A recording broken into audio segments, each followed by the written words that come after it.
नमस्कार, मैं खुशी और आप देख रहे हैं बिंदास हरियाणा। नमस्कार। सोनीपत में बैंक की महिला प्रशासकीय अधिकारी पर एफआईआर। फर्जी तरीके से तैयार कराया मैरिज सर्टिफिकेट। असामान्य परिस्थिति में हुई थी शादी। हरियाणा के सोनीपत में यूनियन बैंक ऑफ इंडिया की एक महिला प्रशासकीय अधिकारी के खिलाफ जालसाजी व कई अन्य गंभीर धाराओं में गोहाना सिटी थाने में केस दर्ज हुआ है। पति के खिलाफ कोर्ट में चल रहे तलाक के केस में खुलासा हुआ कि उसने विवाह रजिस्ट्रेशन का सर्टिफिकेट फर्जी तरीके से तैयार कराया है। पति पक्ष की तरफ से कोई भी पंजीयक अधिकारी के सामने उपस्थित नहीं हुआ। उनकी ओर से फर्जी व्यक्ति खड़े किए गए हैं। असामान्य परिस्थितियों में हुई शादी। खास बात यह है कि बैंक अधिकारी अनु कुमारी और करण रोहिला का विवाह अप्रैल 2019 में असामान्य परिस्थितियों में हुआ है। असल में अनु की शादी रोहतक में किसी और के साथ तय थी, लेकिन 2 दिन पहले किसी कारणवश शादी टूट गई। शादी की सारी तैयारी पहले हो चुकी थी। इसके बाद आनन फानन में रिश्तेदारों के दबाव में अनु की शादी करण रोहिला के साथ करा दी गई। अब अनु ने पति से तलाक के लिए कोर्ट में केस किया हुआ है। कोर्ट के आदेश पर एफआईआर। गोहाना की एसडीजेएम कोर्ट के आदेश पर अनु कुमारी व अन्य के खिलाफ धोखाधड़ी का केस दर्ज हुआ है। उसके पति करण रोहिला 34 वर्ष ने कोर्ट में याचिका दायर की थी कि उनकी शादी का प्रमाण पत्र फर्जी तरीके से तैयार कराया गया है। करण रोहिला मूल रूप से मॉडल टाउन पानीपत का रहने वाला और अभी हिमालय अपार्टमेंट साई कॉलोनी रहतानी पुणे महाराष्ट्र में रह रहा है।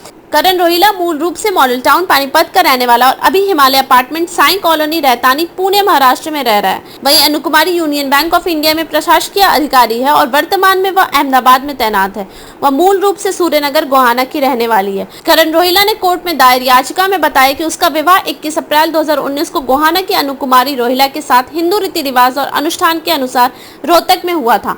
उसका विवाह असामान्य परिस्थितियों में संपन्न हुआ था क्योंकि अनु कुमारी रोहिला की शादी किसी और के साथ तय हुई थी। तो शादी रिश्ता टूट गया। उसने बताया कि पारिवारिक मित्रों रिश्तेदारों के हस्तक्षेप के कारण उसकी अनु कुमारी रोहिला के साथ उसी दिन शादी संपन्न हुई, क्योंकि सभी व्यवस्थाएं पहले से ही की जा चुकी थी। शादी के बाद दोनों पुणे में रहने लगे। इस बीच अनु कुमारी ने पारिवारिक न्यायालय रोहतक के समक्ष तलाक की याचिका दायर की।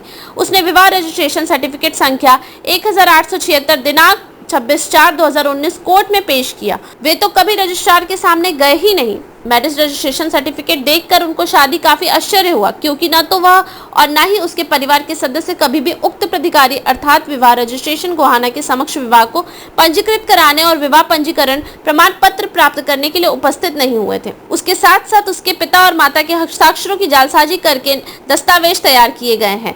किसी अन्य व्यक्ति को खड़ा करके सर्टिफिकेट तैयार कराया गया।